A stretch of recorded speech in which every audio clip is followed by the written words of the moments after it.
गोरखपुर मंदिर में जो अटैक हुआ था उसका अब हनी ट्रैप कनेक्शन निकलकर सामने आया है। हम आपको बता दें, हमले का सीधे आतंकी गुट आईएसआईएस से तार जोड़ता है और यहां पर यह हनी ट्रैप जो है वो उसी व्यक्ति के साथ है जिसके ऊपर यह आरोप लगे हैं कि वहां पर उसने हमला किया था। पूछताछ में यह व्यक्ति जो आपको यहां नजर आ रहा है, मुर्तजा अब्बासी, इसने खुद माना है कि हनी ट्रैप में वो फंस गया था। यह लड़की आईएसआईएस कैंप में थी और अब जांच एजेंसियां यह जानना चाह रही हैं कि कहीं गोरखपुर मंदिर पर हमले के पीछे आईएसआईएस का ब्रेन वॉश तो नहीं था। क्या आईएसआईएस का इसमें कोई नाम तो नहीं था?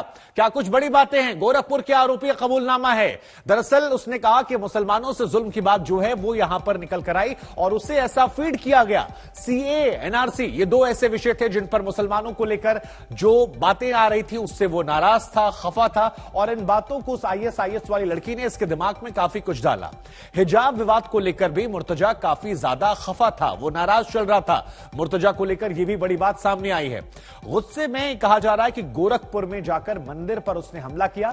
शुरुआत भले छोटे हथियारों से हुई हो, लेकिन जो मकसद था वो बड़ा था और बाद में बड़े हथियारों को लेने का भी उसकी तमन्ना थी। तो मुर्तजा हम आपको दिखा रहे हैं, मरने का सोच कर आया था, यानी वो कह रहा है कि मैं कफन बांध कर आया था।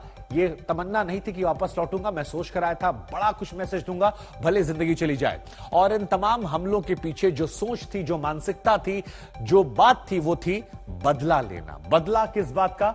जो उसे ये बुरा लग रहा था कि मुसलमानों के साथ ये कुछ हो रहा है। नेपाल से जाकर उसने ये हथियार खरीदा और टेम्पो से गोरखनाथ धाम तक वो पहुंचा, जहां पर उसने इन हथियारों का इस्तेमाल किया। आगे पुलिस वालों की बंदूक छीनकर बड़ा हमला करने का भी प्लान थी। लेकिन और क्या क्या बातें आ रही हैं? साजिश का हनी ट्रैप कनेक्शन के सामने आया। हनी ट्रैप से आईएसआईएस जो मुर्तजा है, आतंकी या कहें आरोपी अभी कह सकते हैं हम, वो यहां पर जुड़ा हुआ है। आईएसआईएस का नाम यहां निकल कर आ रहा है और आईएसआईएस कैंप में लड़की जो थी उससे बातचीत हुई। अब हनी ट्रैप का मामला है, क्या जानबूझकर इसे फंसाया गया, इसका ब्रेन वॉश किया गया, इसके जहन में बातें डाली गई। लड़की ने मिलने का इससे वादा किया था, यानी वो लड़की जो बाहर थी, इससे बात कर रही थी, अपनी दुख भरी कहानी सुनाकर उसने इससे भारत मिलने की बात कही। लेकिन जब ये बातों में आ गया तब क्या हुआ? उसके बाद इस लड़की ने मुर्तजा से मदद मांगी। मदद आर्थिक तौर पर थी और इस मुर्तजा ने 3 बार इस लड़की को उसकी बेबसी को देखते हुए पैसे भी दिए थे। आईएसआईएस की लड़की ने इसके बाद इसका ब्रेन वॉश करना शुरू किया, यानी पहले अपनी कहानियों में फंसाया, झांसा, उसके बाद जब ये झांसे में आ गया तब इसका ब्रेन वॉश करना शुरू कर दिया। तो इस हनी ट्रैप को लेकर जो एक नया और बड़ा एंगल आया है और जिसके बारे में कहा जा रहा है कि आईएसआईएस कनेक्शन हो सकता है, इसको लेकर एक रिपोर्ट दिखाते हैं। जरा देखिए कैसे आतंक का कनेक्शन आईएसआईएस और तमाम और चीजों में निकल कर आ रहा है। एक बड़ी अपडेट है, उसके बाद लौटते हैं इस खबर पर। मोहम्मद सल्लल्लाहु अलैहि वसल्लम इसका एक से सालार कत्ल हो जाता है तो उसकी जगह दूसरा ले लेता है।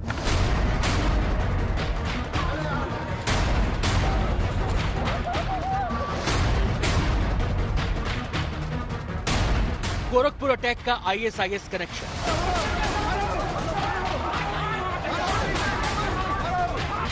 आरोपी मुर्तजा के तार आईएसआईएस से जुड़े।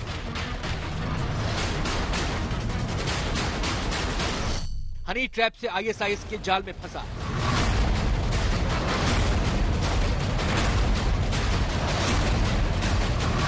लड़की ने फंसाया, आतंकी बनाया।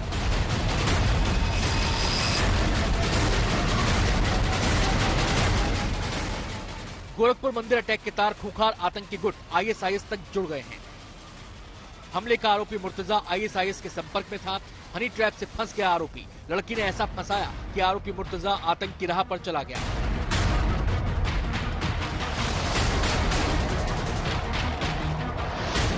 मुर्तजा ने इसका खुलासा खुद किया है।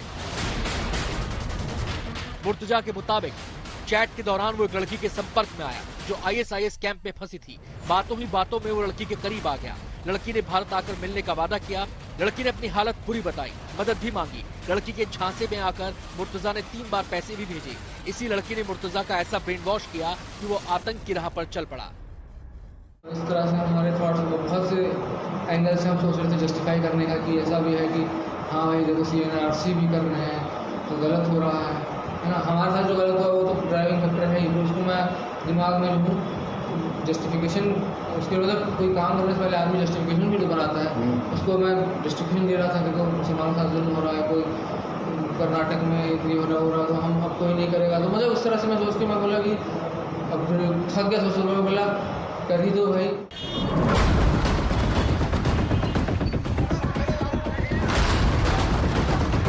ये साफ नहीं है कि मुर्तजा ISIS वाली लड़की के अलावा किन किन लोगों से बात कर चुका है, या फिर ISIS से उसे आदेश मिलते थे या नहीं, या फिर गोरखपुर मंदिर अटैक भी कहीं ISIS के आदेश पर तो नहीं किया गया।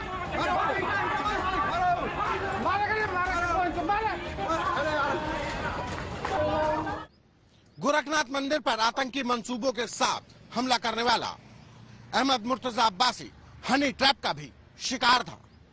सीरिया के कैंप से एक लड़की के नाम पर भेजे गए अहमद मुर्तजा अब्बासी को मेल में 40,000 रुपए की मदद मांगी गई। 40,000 रुपए की रकम अहमद मुर्तजा अब्बासी ने एक बार नहीं 3 बार उस बताए बैंक अकाउंट में ट्रांसफर की और उस लड़की से बातचीत का सिलसिला शुरू हुआ। बातचीत के दौरान ही अहमद मुर्तजा अब्बासी ISIS की आइडियोलॉजी के करीब पहुंच गया, या यूं कहा जाए कि ISIS के नेटवर्क में शामिल हो गया, और जिसके बाद उसने गोरखपुर में एक बड़ी आतंकी वारदात को अंजाम देने की प्लानिंग की शुरुआत की थी। जैसे जैसे गोरखपुर मंदिर अटैक की जांच बढ़ रही है, नए नए खुलासे हो रहे हैं। मुंबई से लेकर नेपाल तक तार जोड़ रहे हैं। अब पुलिस ने आरोपी अहमद मुर्तजा अब्बासी के दोस्त अब्दुल रहमान को पकड़ा है। रहमान को सहारनपुर से हिरासत में लिया गया है। आरोप है कि हमले से पहले मुर्तजा ने अब्दुल रहमान से बात की थी। यूपीए टेस्ट की टीम रहमान से लगातार पूछताछ कर रही है। अब्दुल रहमान सहारनपुर में फतेहपुर मस्जिद में नमाज पढ़ने का काम करता है। उसकी मोबाइल की दुकान भी है।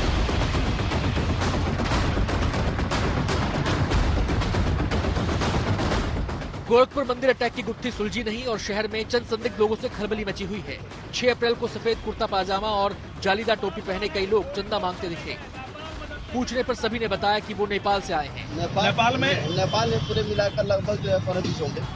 15 भाई साहब, आप इंडिया में आए हुए हैं। इस प्रकार से बाहर से कोई संदिग्ध व्यक्ति आकर यहाँ पर निवास कर रहे हैं या भ्रमण कर रहे हैं तो उसकी सूचना तत्काल पुलिस को दी जाए, और पुलिस भी अपने स्तर पर इन लोगों का पता लगाने का प्रयास कर रही है। यदि इस प्रकार के कोई लोग पाए जाते हैं तो भलीभांति जांच की जाएगी, और जांच के बाद जो भी नियमानुसार कार्रवाई होगी वो आगे की जाएगी। 25 दिन पहले भी नेपाल से 4 संदिग्ध लोग आए थे जो गोरखनाथ धाम और काशी विश्वनाथ मंदिर की रेकी कर रहे थे। लखनऊ से संतोष शर्मा के साथ आज तक ब्यूरो। कनेक्शन जो है वो आतंक के तार का कई जगहों से जुड़ा हुआ नजर आ रहा है, जिसमें लड़की भी है और इसके अलावा कई और भी तार है। तो देखिए, अगर आतंक कनेक्शन की बात करेंगे तो यहां पर आपको हनी ट्रैप कनेक्शन नजर आ रहा है। इसके अलावा ISIS कनेक्शन नजर आ रहा है। गोरखधाम में हत्या का मामला है। आतंक का ब्रेन वॉश किया गया है। नेपाल कनेक्शन है। हथियार खरीदने की बात है। नेपाल बॉर्डर से एंट्री होती है, गोरखपुर पहुंचता है, वहां से टेम्पो लेता है और टेम्पो लेने के बाद यह व्यक्ति वहां से सीधे पहुंच जाता है गोरखनाथ धाम में, मंदिर में। हालांकि कोई बहुत बड़ा घटना हो सकती थी, हादसा हो सकता है, लेकिन वो बच गया है। हमारे साथ हमारे संवाददाता संतोष जुड़ रहे हैं। संतोष, जैसे जैसे वक्त बीत रहा है नए नए खुलासे होते जा रहे हैं और ये खुलासे हैरान करने वाले हैं, चाहे वो ISIS कनेक्शन की बात की जाए या अब हनी ट्रैप के जरिए भारत में तमाम इलाकों को निशाना बनाने की बात की जाए, ब्रेन वॉश करके युवाओं को, पढ़े लिखे युवाओं को। देखिए, बिल्कुल हनी ट्रैप एक सबसे आसान हथियार रहा है, चाहे वो पाकिस्तान बेस्ड ISI हो या दूसरे आतंकी संगठन। कई बार यूपी ATS ने ऐसे लोगों को गिरफ्तार किया, खास करके सेना में तमाम ऐसे लोग गिरफ्तार किए गए, सैनिक रहे, अफसर भी गिरफ्तार किए गए जो हनी ट्रैप का शिकार हुए। अहमद मुर्तजा अब्बासी भी उसी हनी ट्रैप का शिकार हुआ।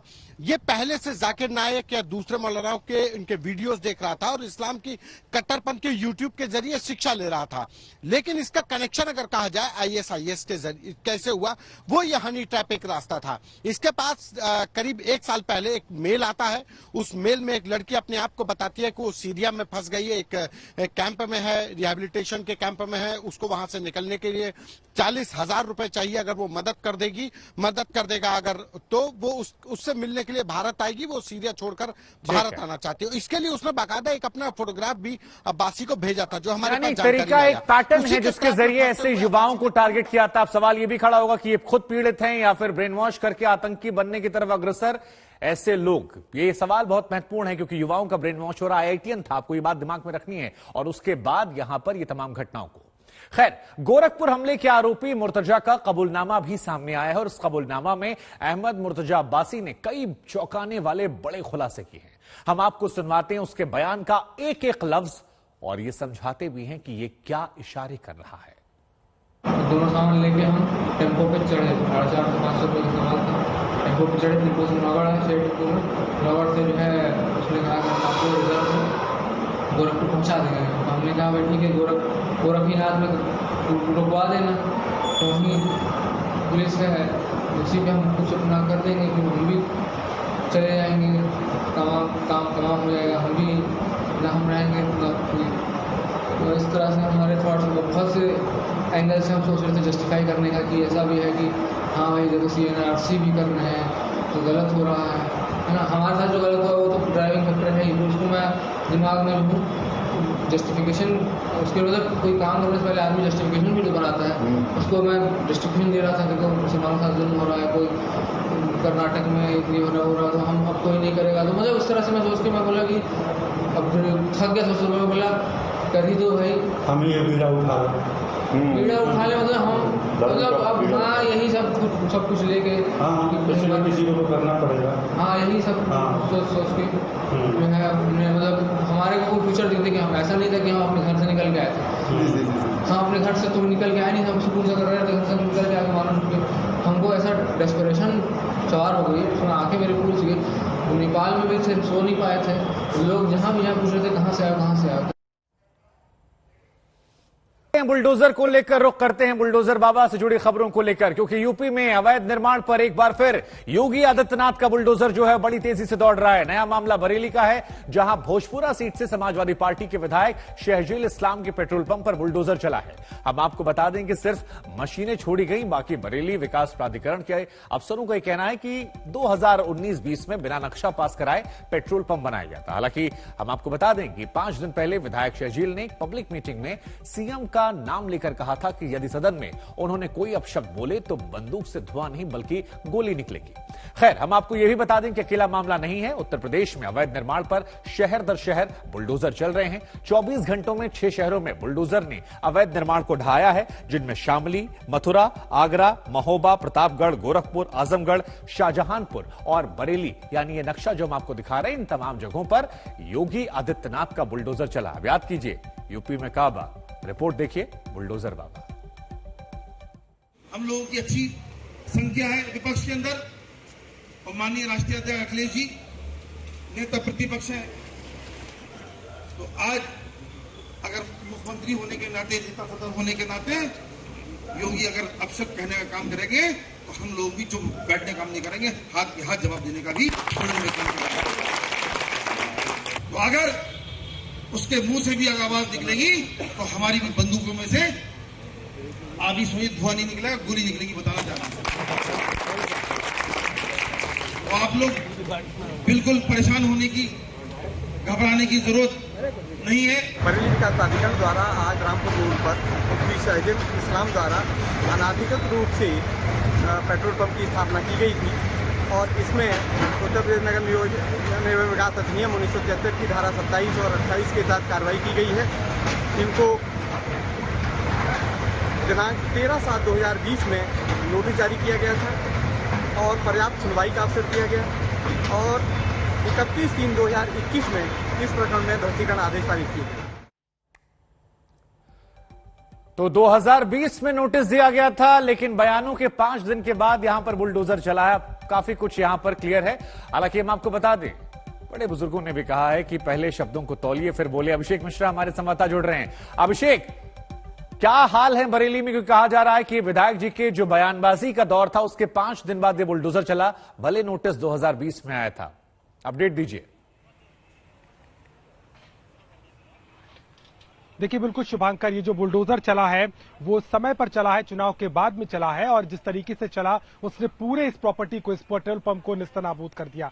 हमने बातचीत भी की बरेली विकास प्राधिकरण के वाइस चांसलर से, तो उनका मानना है कि 2020 से मामला चल रहा था। बार बार उनको नोटिस दिया गया कि जिस जगह पर उन्होंने इस पेट्रोल पंप को बनाया है उसका मानचित्र स्वीकृत नहीं है, और इस बात को लेकर के रिसीविंग भी दिखाई गई, लेकिन ना तो विधायक साहब ना उनके घर के किसी व्यक्ति की तरफ से इस पर कार्रवाई की गई। हालांकि कैमरे पर विधायक नहीं बोल रहे हैं, ना उनके पिता बात कर रहे हैं, लेकिन ये बात जरूर वो सामने रख रहे हैं कि उन्होंने भी अपनी तरफ से जो मानचित्र है उसकी कंपाउंडिंग की प्रक्रिया को शुरू कराने के लिए 10 लाख का एक चेक दिया था, लेकिन बरेली विकास प्राधिकरण ने साफ तौर पर इसे खारिज कर दिया है कि कोई भी प्रक्रिया दूसरे की तरफ से नहीं की गई। यानी कि साफ है कि अवैध निर्माण था, उस निर्माण को लेकर के जो एनओसी होती है, और ये मानचित्र ही विकास प्राधिकरण का एनओसी होता है, उसको नहीं लिया गया था, जिसमें बार बार नोटिस के जवाब न देने की शक्ल में इसको ध्वस्त कर दिया गया। यही नहीं, योगेश पटेल नाम के एक और नेता है बसपा के, उनके भी एक मैरिज हॉल को ध्वस्त किया गया से कुछ दिन पहले ही, वहां भी मामला था, मानचित्र पास नहीं था। यानी कि एक एक करके बुलडोजर बाबा का जो इफेक्ट है वो तमाम जगहों पर दिखाई दे रहा है। ठीक है अभिषेक, आपने बड़ी महत्वपूर्ण जानकारियां दी, और ये भी बड़ा दिलचस्प है कि विधायक जी जो कह रहे थे कि देखिए बंदूक से धुआं नहीं गोली निकलेगा, अब जबान से शब्द भी नहीं निकल रहे हैं, खामोशी अख्तियार कर रखी है। खामोशी के मायने भी समझेंगे हम, लेकिन अब बात करेंगे अजान को लेकर, क्योंकि अजान का शोर जो है वो सियासत में भी सुनाई पड़ रहा है। अजान विवाद पर सियासी शोर काफी तेज हो गया है। कर्नाटक से उठा ये शोर अब दिल्ली और उत्तर प्रदेश तक गूंज रहा है। राहुल गांधी ने तो इसे हिंदुस्तान की एकता पर चोट जोड़ा, तो वहीं यह भी कह दिया कि लाउडस्पीकर तो सरकार के हाथ है। हिंदुस्तान को बांटा भी गया है। हिंदुस्तान में अलग अलग ग्रुप्स बना दिया। पहले ये एक देश हुआ करता था, अब अलग अलग देश के अंदर अलग अलग देश बना दिया है। एक इन लोगों का देश, दूसरा इन लोगों का देश, तीसरा इन लोगों का देश, और इन सबको एक दूसरे से लड़ाया जाता है। तो जब ये दर्द आएगा तो हिंसा आएगी। अभी मत मानो मेरी बात, अभी मत मानो, 2-3 साल रुक जाओ। समाज संप्रदाय पर बंदिश के लिए नहीं, बल्कि समाज की बेहतरी के लिए है। और मुझे लगता है जो लोग ध्वनि प्रदूषण के जो कानून हैं उस पर सियासत करना चाहते हैं, उसको सांप्रदायिक उसको रंग देने की कोशिश कर रहे हैं, वो किसी भी तरह से समाज की बेहतरी के लिए काम नहीं कर रहे हैं। ये वही लोग हैं जिन्होंने कि हिजाब पर हरा हंगामा शुरू कर दिया था, और हिजाब का हरा हंगामे के पीछे के देखे और अनदेखे दोनों हाथ सामने दिखाई पड़ रहे हैं। उसमें कभी पाकिस्तान कूद पड़ा था, अब जो है वो अलकायदा भी कूद पड़ा। तो इसी तरह से इस तरह की बातों को, जो कि नियम और कानूनों के तहत समाज की बेहतरी के लिए है, और जब समाज की बेहतरी के लिए हम कर रहे हैं तो समाज के सभी वर्गों की बेहतरी के लिए।